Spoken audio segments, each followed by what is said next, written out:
Buenas tardes, queridas. Bueno, jueves de resaca emocional. Voy a ir esperando un poquito mientras viene la gente y me acabo de preparar mi chuletita, bebo un poquito de agua y os cuento alguna cosa que os quería contar.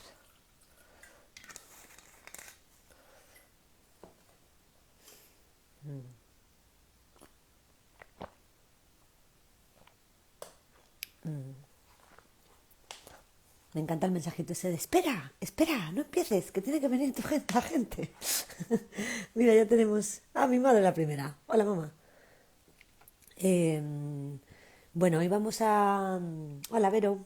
Eh, Hoy, el tema de hoy es consentir no es desear.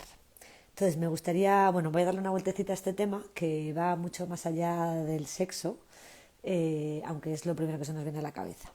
Entonces, mientras viene la gente, os cuento que el sábado es el Día Europeo de la Arteterapia y bueno, hay alguna desde las asociaciones y la Federación Española se van a hacer así como algunas propuestas y yo estaba en esto de pensar de cómo hacía con esto de a tope de curro y al final no me ha dado tiempo a participar. Pero en relación al reel que ponía la semana pasada de las arteterapeutas de que a ver si dejamos de trabajar gratis, pues he pensado que voy a hacer un directo el sábado, que es cuando es el Día Europeo de la Arteterapia, voy a hacer un directo explorando un poquito más este tema, profundizando un poco más en esto, os contaré un poco mi experiencia y, y eso, hablaremos de dineros, precariedad, voluntariado, etcétera, en arteterapia. Eso será el sábado. Hoy tenemos el jueves de resaca emocional con consentir no es desear. Eh, Voy un segundo por el reloj, un momento.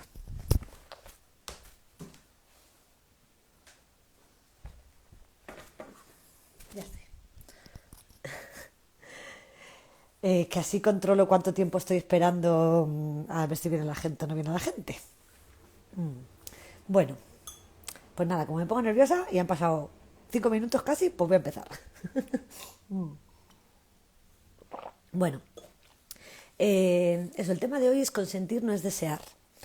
Eh, Voy a hablar un poquito primero de las definiciones de estos dos conceptos, luego hablaré un poquito sobre eso del deseo y sobre eso del consentimiento. Hablaré también del paradigma del consentimiento en lugar del paradigma del deseo, que creo que estaría muy bien tener. Y luego hablaré un poquito, para cerrar, del mito de la libre elección y de otros temas, digamos, donde podemos pensar esto del consentimiento y el deseo, que también me parece como interesante reflexionar sobre eso, ¿vale? Entonces, voy a empezar con las definiciones. A mí me gusta mucho buscar la etimología de las palabras. A veces la etimología me da pistas, a veces solo con mirar en la RAE, ese maravilloso diccionario español, ya tenemos muchas pistas. Entonces, hoy me he quedado con las definiciones de la RAE, ¿vale? Consentir, según la RAE. Permitir algo o conceder que se haga. Mimar a otra persona o ser indulgente. Ser indulgente significa tener facilidad para perdonar ofensas. Otra definición sería otorgar, obligarse. Y dicho de una cosa, soportar, tolerar o resistir.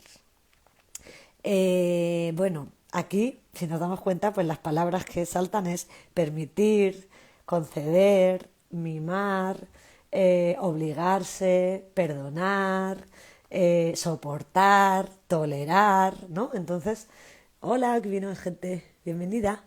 O sea, las palabras que están relacionadas con la definición de consentir son así como un poco chungas, ¿no? Permitir, perdonar, obligarse, ¿no? Y sobre todo para mí lo importante es que nos hablan de un rol pasivo, ¿no? No de un rol activo, nos habla de un rol pasivo que tiene que ver con otra persona o otro agente, ¿no? Externo a nosotras, ¿no? Y que tiene más que ver con el otro agente que con nosotras, ¿no? Esta cosa de consentir. Sin embargo, la palabra deseo, según la RAE, las definiciones que tiene son aspirar con vehemencia, vehemencia sería ímpetu, viveza, pasión, aspirar al conocimiento, a la posesión o al disfrute de algo. La segunda acepción sería anhelar que acontezca o deje de acontecer algún suceso. Y la tercera sería sentir apetencia sexual hacia alguien. Es decir, si en la palabra consentir teníamos cosas como permitir, tolerar, perdonar, obligarse, en la palabra deseo tenemos otras palabras muy diferentes como aspirar, anhelar, apetencia, disfrute.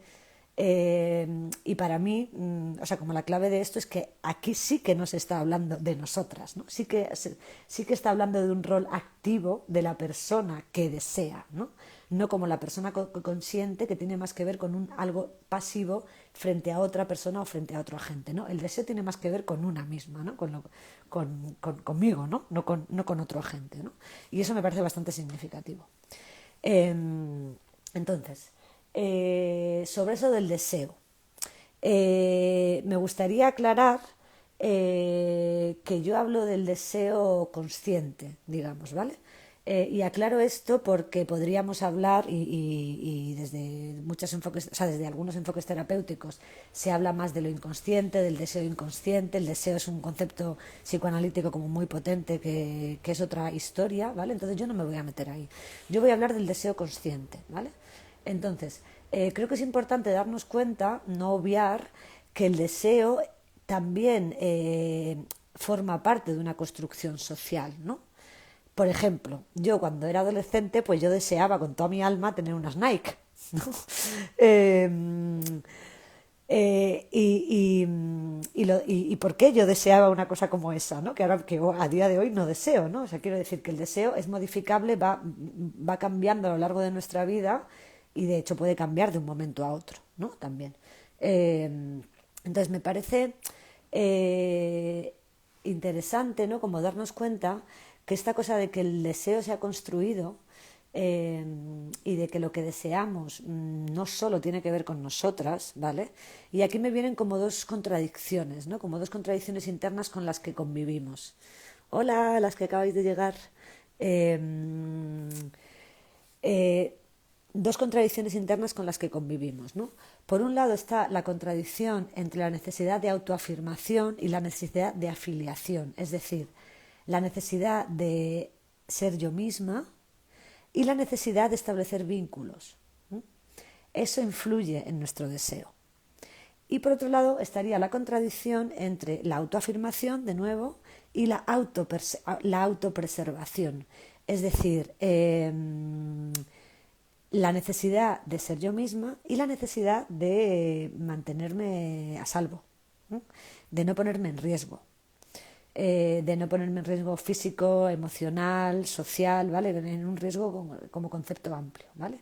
Entonces, este deseo del que yo hablo, como decía, del deseo consciente, es un concepto que también es complejo, ¿vale? Y que no es tan fácil como yo deseo y esto solo tiene que ver conmigo. Pero sí que en cada momento puntual de nuestra vida deseamos ciertas cosas y no deseamos otras, ¿vale? Hola, querida. Comentar cosas si queréis, que ya sabéis que me gusta mucho. Vale, ahora voy a hablar sobre eso del consentimiento, ¿vale? Lo primero que me gustaría como lanzar la reflexión sobre el consentimiento es que el consentimiento normalmente se entiende como una acción concreta en un momento puntual dado, ¿vale? Sin embargo, creo que el consentimiento se puede entender mucho mejor si lo entendemos como un proceso, ¿no?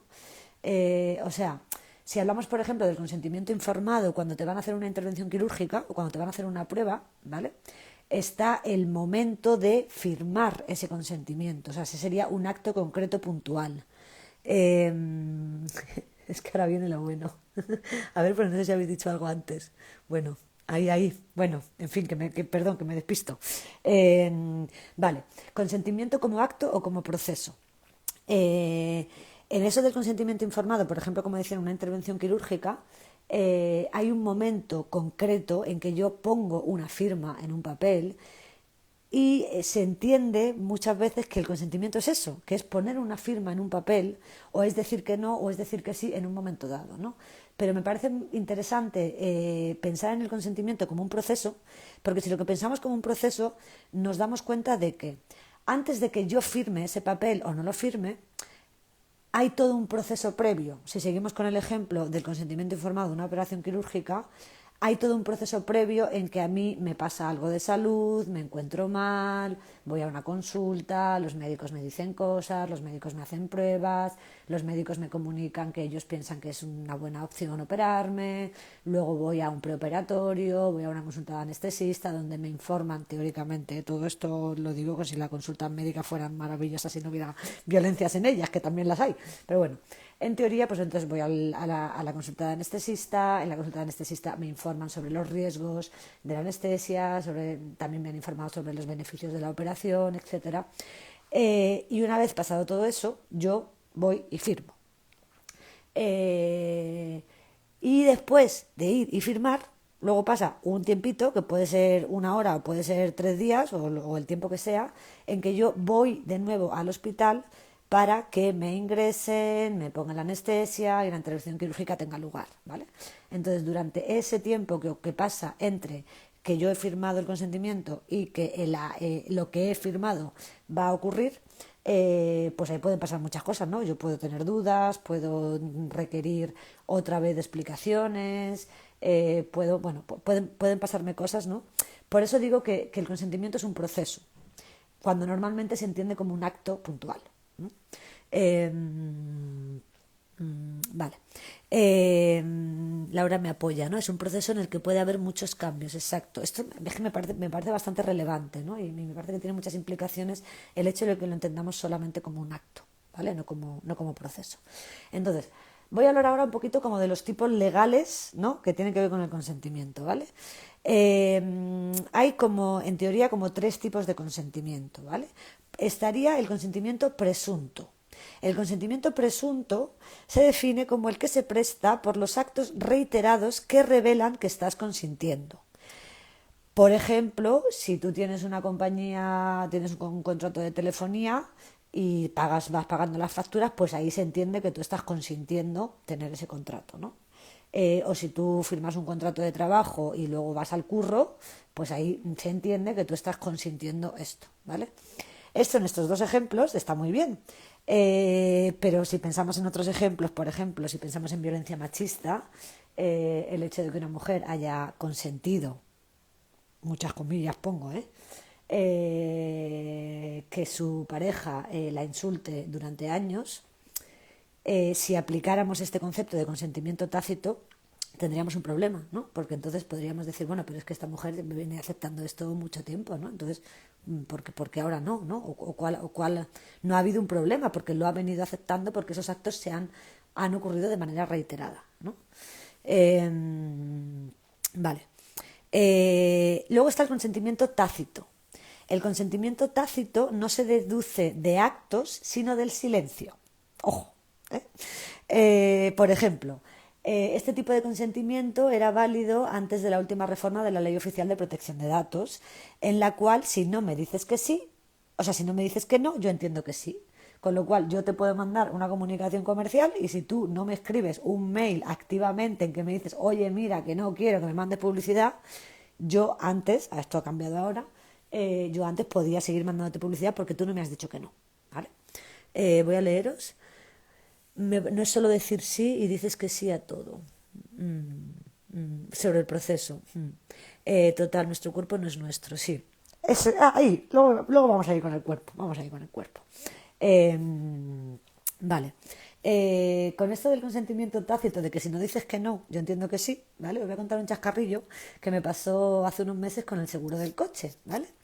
Yo había contratado mi seguro de coche y no me había dado cuenta que eran 11 meses en lugar de 12. Total, que de repente me llega una notificación de que tengo que pagar el nuevo seguro. Y entonces el nuevo seguro me lo han subido 150 euros, ¿vale?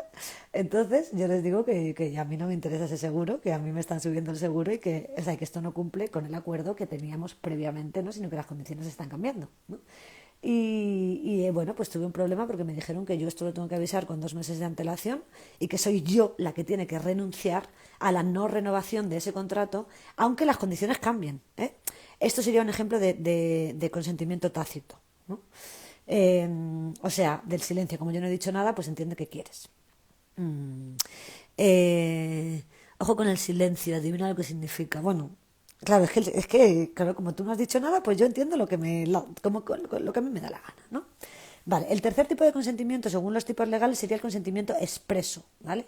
El consentimiento expreso habla de un acto positivo, un acto declarativo, donde yo digo expresamente que sí, ¿vale? Esto a priori, pues es como lo más fantástico, ¿no? Yo digo expresamente que sí.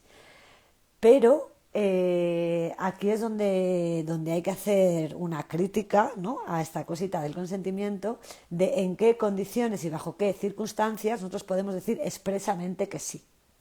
¿Vale? Aquí entraría otro concepto que tiene que ver con el consentimiento a nivel legal, que es el consentimiento viciado. ¿Vale?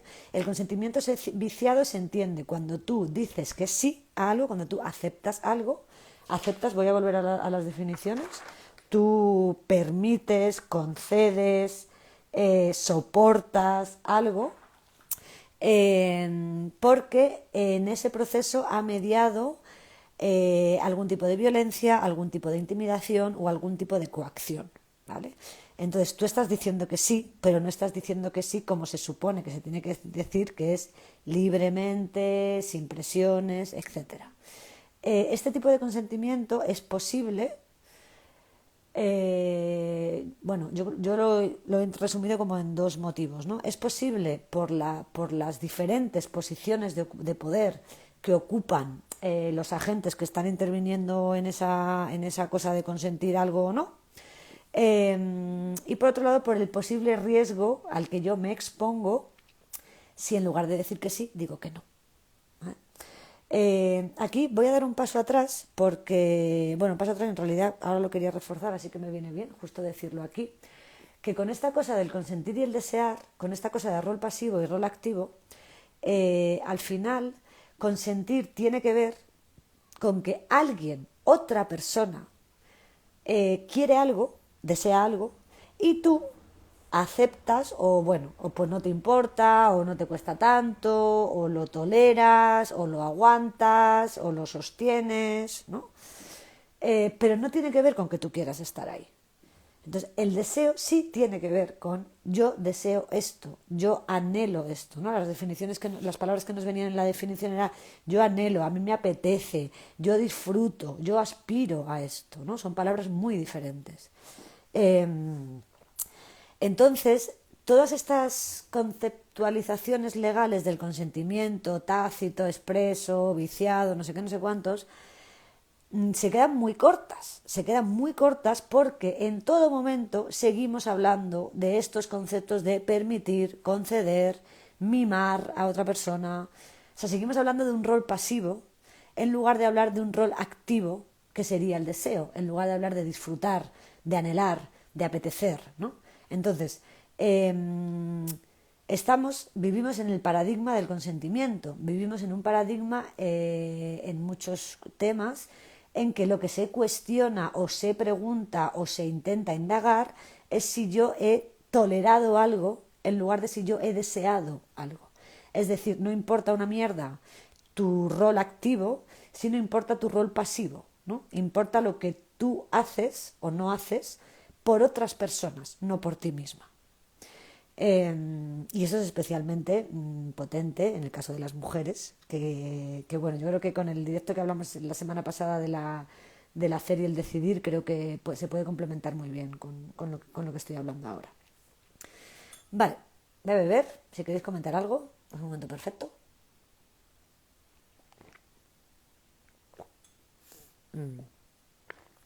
Vale. Vale, ahora voy a hablar un poquito de esta cosa de cómo se da el consentimiento. ¿Vale? Podríamos decir que hay como dos maneras, ¿no? O se habla de dos maneras. Se habla del consentimiento verbal y del consentimiento no verbal.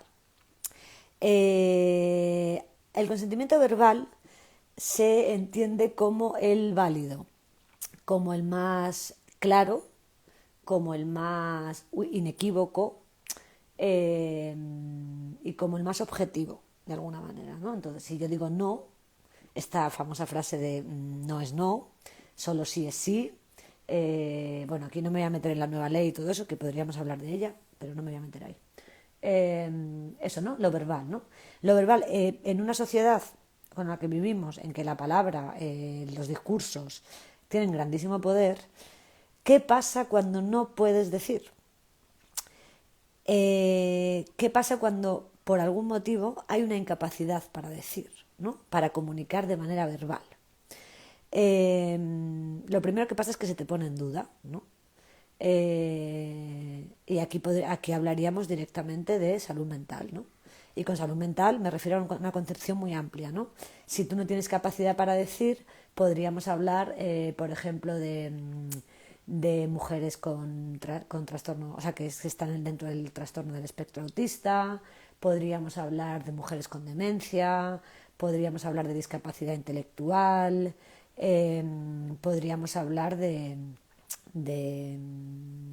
trastorno límite, ¿no?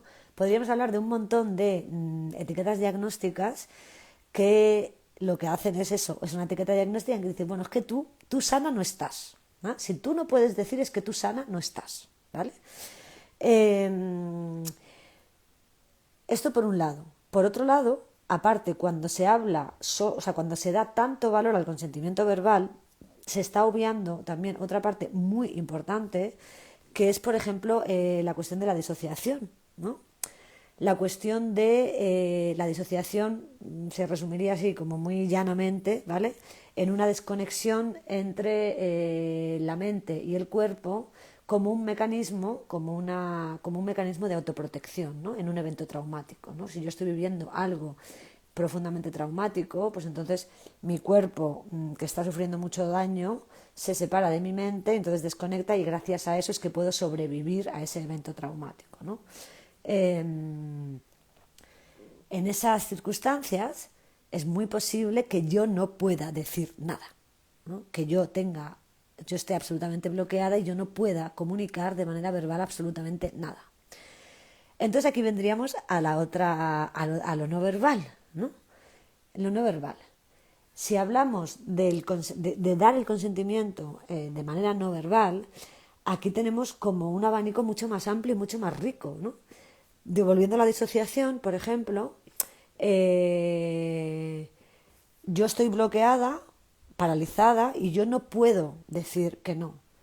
Pero yo tengo, o sea, mi cuerpo habla claramente de un bloqueo y mi cuerpo expresa claramente una negación hacia esa situación, ¿no? Aunque no haya una comunicación verbal de eso. Eh, entonces, o sea, yo creo que esta cuestión de lo no verbal es muy interesante porque nuestro cuerpo siempre habla de deseo. Nuestro cuerpo no habla de consentimiento, nuestro cuerpo habla de deseo. Eh, y esto lo podemos ver como en muchísimas situaciones cotidianas, ¿no? Cuando, yo qué sé, cuando te cruzas con la vecina que te cae mal, tú la puedes saludar y puedes poner una sonrisa, pero esa sonrisa no es tu sonrisa de qué contenta estoy, es otro tipo de sonrisa, ¿no? Es una sonrisa así como... O sea, yo puedo decir sí y estar paralizada, ¿no? Yo puedo, o sea, puede haber una disonancia muy grande entre lo que estoy diciendo verbalmente y lo que dice mi cuerpo. Y el cuerpo miente bastante menos que que la palabra, ¿no? Entonces creo que eso, ¿no? Que nuestro cuerpo habla de deseo, no habla de consentimiento. Y es o sea, es cierto que algunas personas somos o son más expresivas que otras. Hay personas a las que se les nota a la legua, ¿no? Cuando están enfadadas o cuando están contentas o cuando están emocionadas, y hay otras personas a las que se les nota menos, ¿no? Pero en cualquier caso el cuerpo tiene muchísima menos capacidad para mentir que lo verbal, ¿no? Que la palabra, que la mente. A ver. Vale. Vale. Lo no verbal puede ser súper potente.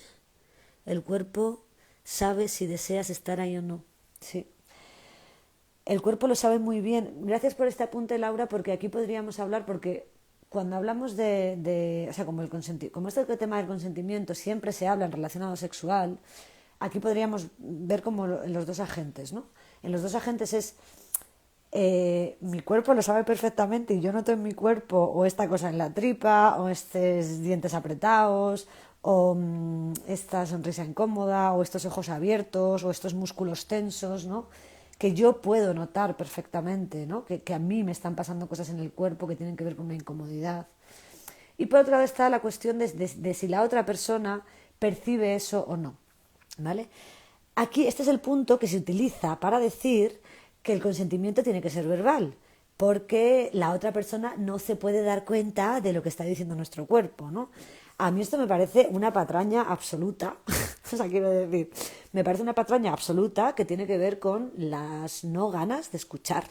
Y me refiero a una escucha, a una escucha no de oídos, ¿no? No de lo verbal, sino una escucha general, ¿no? Si tú estás en posición de escucha de la persona que tienes enfrente en cualquier tipo de situación, tú puedes percibir qué ocurre con su cuerpo, qué están diciendo las señales no verbales. Solo es cuestión de observar y de querer verlo, ¿no? Vale, os voy a leer. Es como que si hablas en que sabes lo que... sí, es como, si hablas es que sabes lo que te pasa, pero si no hablas es que escondes algo. Eso es, ¿no? Es como que la palabra es lo único que tiene valor.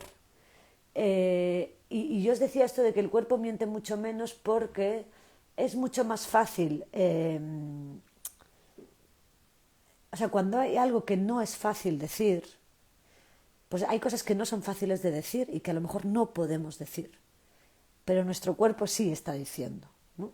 O en muchas ocasiones nuestro cuerpo sí está diciendo, o al menos no está expresando un sí, ¿no? No está expresando un deseo, ¿no? Si volvemos a la cosa del consentimiento o el deseo, no se trata de decir sí, no se trata de aceptar, no se trata de tolerar, no se trata de aguantar, se trata de desear, se trata de querer, de anhelar, de disfrutar de algo, ¿no? Y eso el cuerpo lo dice muy claramente, ¿no? Si no estoy disfrutando, eso mi cuerpo lo dice. Vale. Vale, voy al siguiente punto, ¿vale? Que en realidad ya lo he empezado un poquito, ¿no? Con esta cosa del paradigma del consentimiento.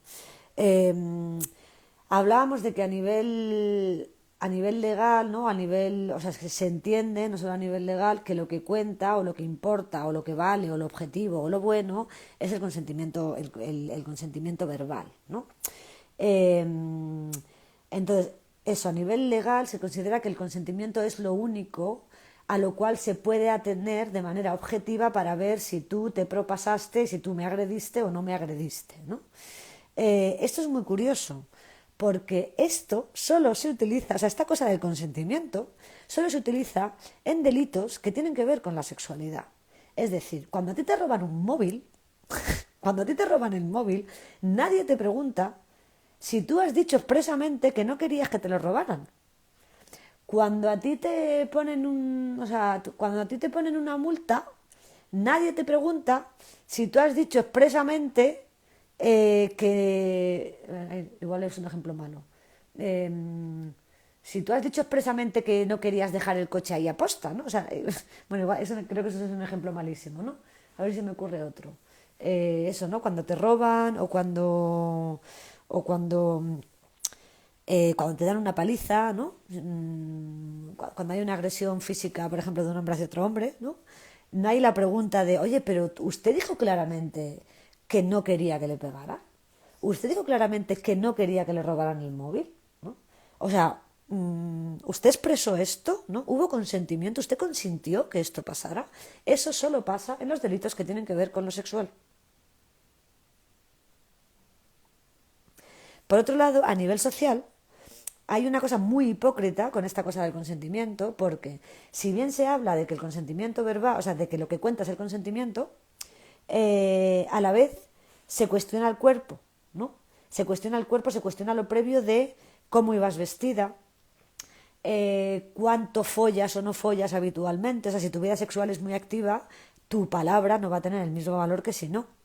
Si has bebido o has consumido drogas antes de esto, ¿no? Entonces, aunque se dice que el objetivo es el consentimiento y se supone que lo que se observa es el consentimiento, en la realidad, en los discursos, en el imaginario de quien está observando ese posible delito, esa posible agresión, se tiene muy en cuenta esta cosa de qué ocurre con los cuerpos, cuando se supone que los cuerpos no cuentan, porque se supone que los cuerpos no dicen cosas, ¿no? O sea que hay una hipocresía ahí bastante, bastante grande. Hola, Andrea. Bueno, y ahora a todas las que habéis ido llegando, que no os he saludado, que voy aquí con mi retaíla. Vale. Eh, vale, ya nos queda poquito. Vale. Con esta cosa de los consentimientos, ¿no? Del consentimiento viciado, del consentimiento explícito, del no sé qué, yo me he encontrado con expresiones que a mí me explotan un poco la cabeza, ¿no? Por ejemplo, fui a unas jornadas, que no me acuerdo exactamente de qué eran, que hablaban de que el consentimiento tiene que ser entusiasta, ¿no? También he leído que el consentimiento tiene que ser compasión, ¿no? Y aquí vuelvo a lo mismo, ¿no? O sea, es que no se trata de consentir, no se trata de aceptar, no se trata de tolerar, no se trata de permitir, se trata de desear. Se trata de que yo quiera estar en esa situación. Se trata de que yo disfrute de esa situación. Y aquí vuelvo a ampliar, vuelvo a ampliar el concepto de no solo aplicarlo a cuestiones sexuales, ¿no? Se trata de que yo quiera estar, no se trata de si yo consiento estar, no se trata de si yo lo tolero, ¿no? A ver, os leo. En los delitos sexuales cuesta ver que ese acto es violento. Claro, se pone en duda siempre, ¿no? Consentimiento entusiasta. O sea, lo de consentimiento entusiasta a mí me dejó muerta. O sea, tienes que decir ¡sí! ¿No? Bueno, vale, ok. Bueno, eso tenía que ver con da señales claras de que estás consintiendo, ¿no? Bueno, ahí lo dejo. Vale, entonces ya acabo este punto, vamos a ir al mito de la libre elección. Eh, este maravilloso mito, ¿no?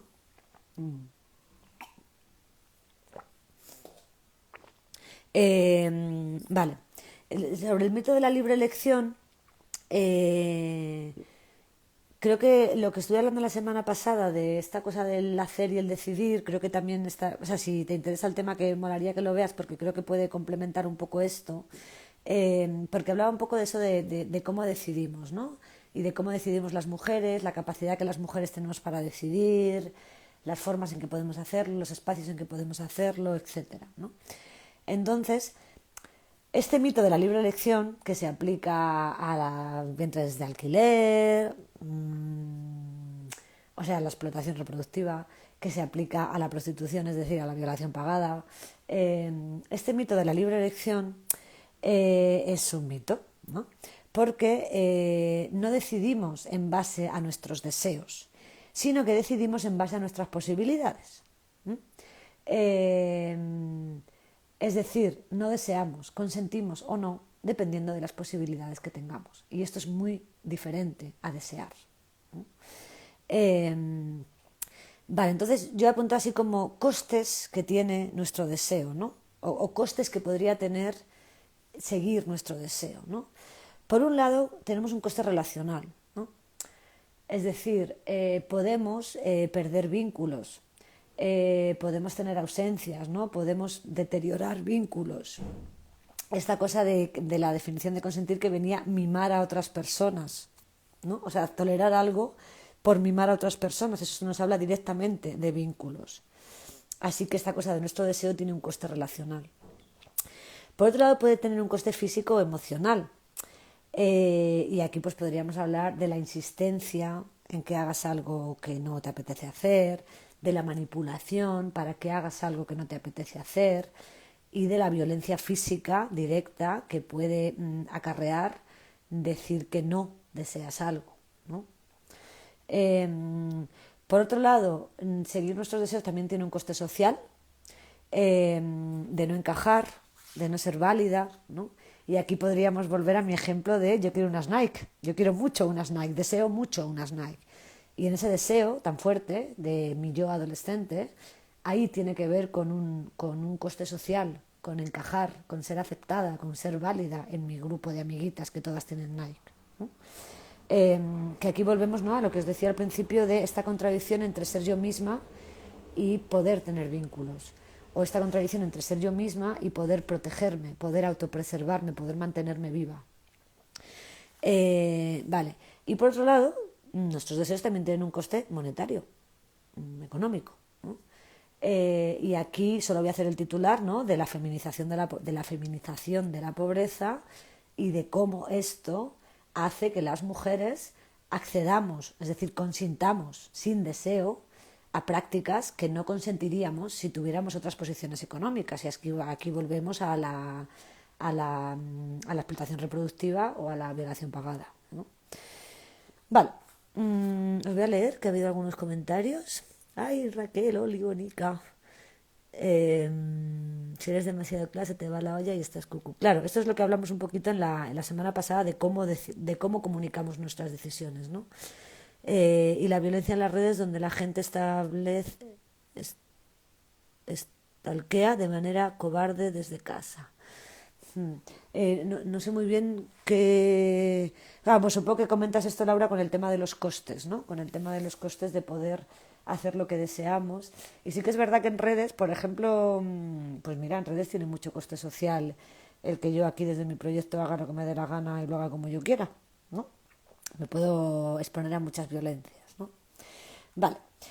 Bueno, así por último, me gustaría hacer una reflexión, o sea, como un apunte pequeñito de otros temas donde sale esta cosa del consentir y el desear, ¿vale?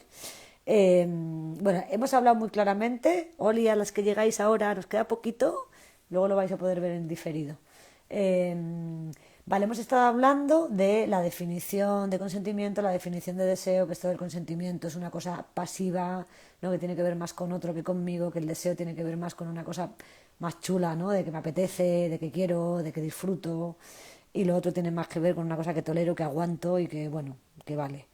Y todo el coste social, o sea, de cómo eso está mediado por el coste social que tiene seguir nuestros deseos o consentir lo que otras personas quieren, ¿no? Entonces, aparte del sexo, esto lo podemos pensar en otros lugares, ¿no? En otras temáticas, en otros aspectos de nuestra vida. Yo he pensado algunos, y si se os ocurre alguno más, pues lo podemos enriquecer genial. Uno que se me ha ocurrido, por ejemplo, es el consumo de drogas o el no consumo de drogas, ¿no? Por ejemplo, y aquí os hablo de chascarrillo, ¿no? Yo empecé a fumar cuando era muy adolescente y yo empecé a fumar por una cosa muy clara de aceptación social, no por un deseo, ¿no? Entonces, la primera vez que a mí una colegui me ofreció un piti, yo consentí, no deseé. Y consentí desde ese lugar de coste social, de si no, no encajar o de no ser válida para mis amigas, ¿no? Y también lo podríamos pensar al revés, ¿no? Eh, mm, Tú puedes desear explorar en las drogas, por ejemplo, porque tienes un deseo, ¿no? De conocimiento de eso y no hacerlo porque tendría un coste social muy grande en tu entorno, ¿no? Porque se te mezcla con el autocuidado, con que fíjate que te estás matando, ¿no? Todas estas campañas, ¿no? Todas estas campañas de si te fumas un porro te vas a morir, te vas a volver drogadicta y ya nunca más tendrás un vínculo, nadie te querrá, ¿no? Vale. Otro tema que me parece potente es el tema del trabajo de cuidados, ¿no? El trabajo de cuidados. Aquí podríamos hablar un directo entero solo del consentimiento o el deseo en el trabajo de cuidados. ¿Cuidamos porque lo deseamos o cuidamos porque lo consentimos? A ver, el tema de las sustancias, Celita. Tú puedes desear un cubata y que te lo den con drogas dentro. Bueno, sí, pero este es otro tema. Este es otro tema muy diferente. Eh, vale, trabajo de cuidados. Eh, Se supone que las mujeres disfrutamos que te cagas cuidando, nos apetece todo el rato, nos encanta, se nos da súper bien y lo hacemos desde el deseo. Y ahí vuelvo, ¿no?, a que esta cosa de que el deseo es construido.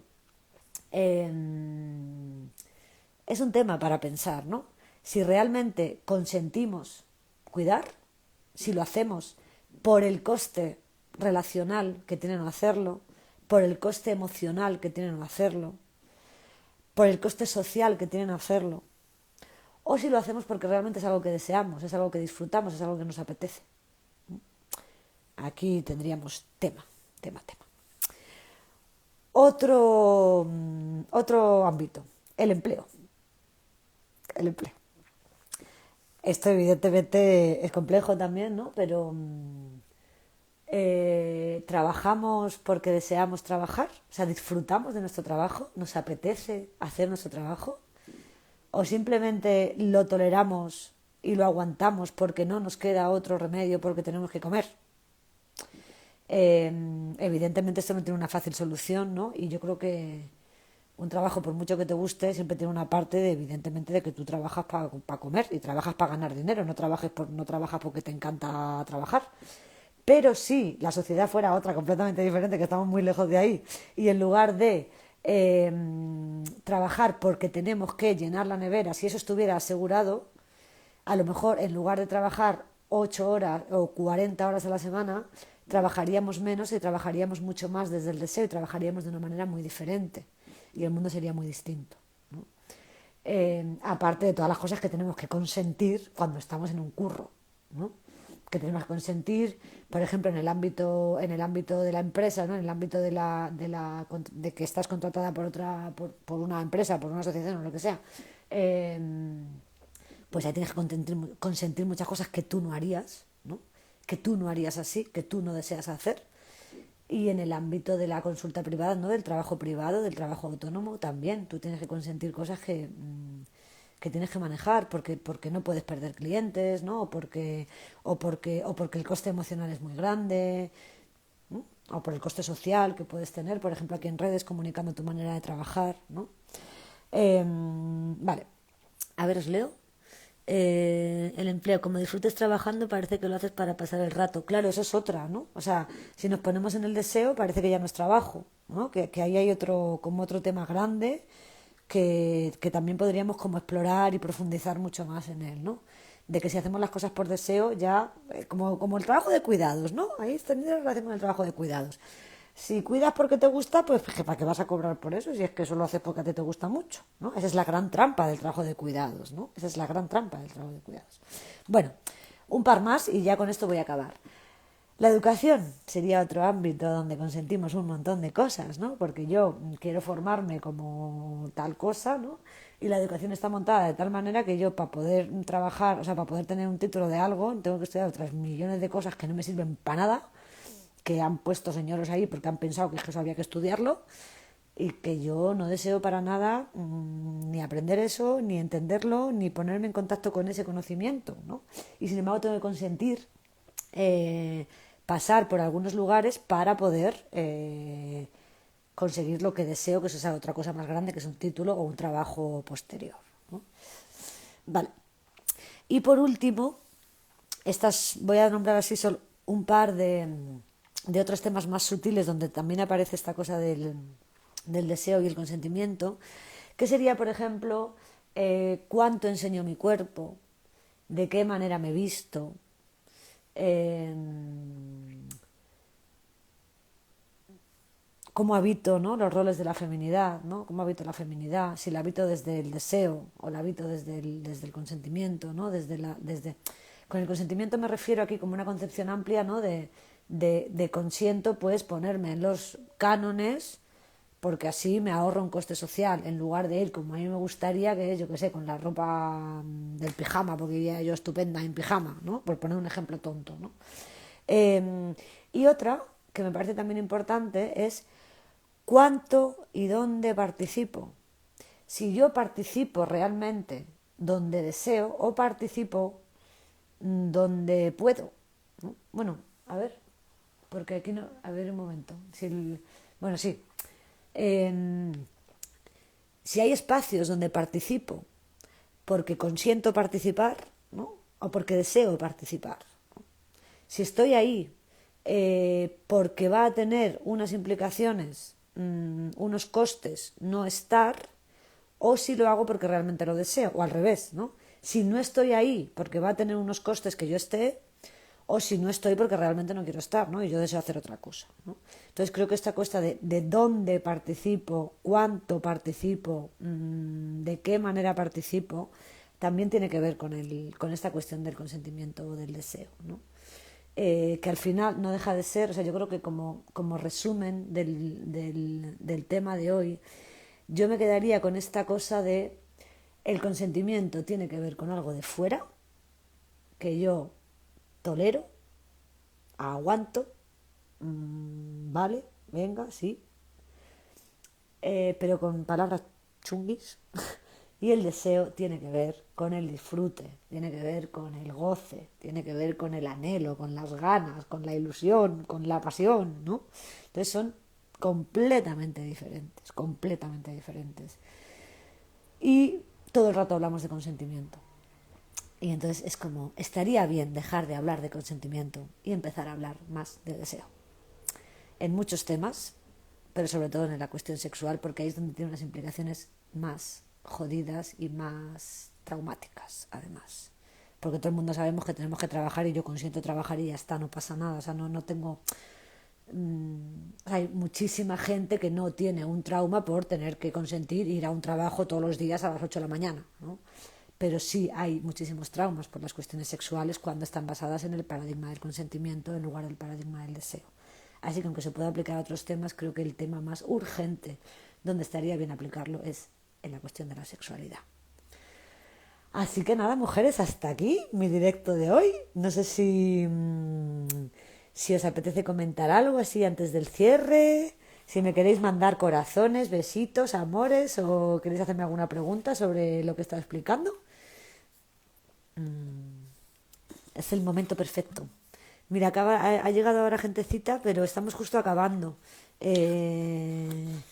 Bueno, espero que si os animáis lo podáis ver en diferido, que yo creo que ha sido un directo también.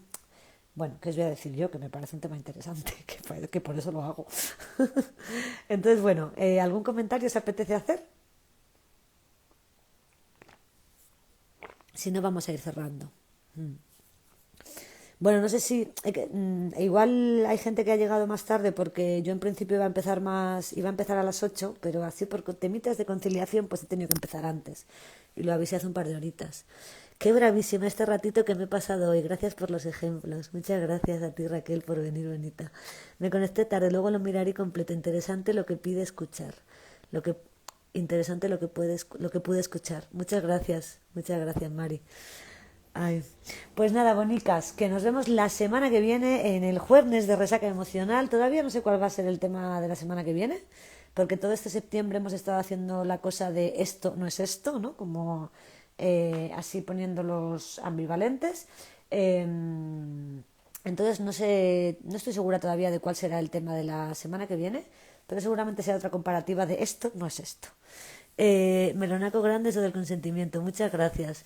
Muchísimas gracias a ti también, Andrea, y bueno, que nada, que podéis verlo en diferido, que me podéis dejar comentarios y que os mando mucho amor. Un besote, bonitas.